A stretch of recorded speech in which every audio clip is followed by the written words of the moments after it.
Kom ons hoor by die Durbanville onderwysers wat het hulle vandag in die Movie Performance werkswinkel geleer. Ja nee, ons het baie fancy woorde geleer vandag, maar ja, ons sien baie uit vir die toekoms. Dit sal definitief 'n impak hê op die kinders, 'n positiewe impak op die kinders hê. En ja, ons sien baie uit om Move Performance te verwelkom by ons skool volgende jaar.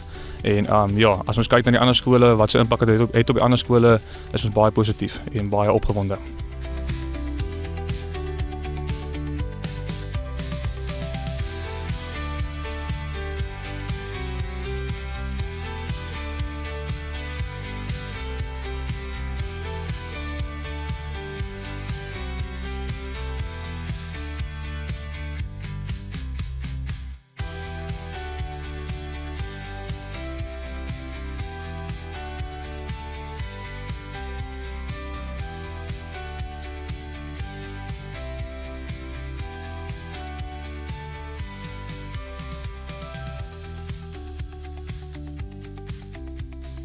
Move better!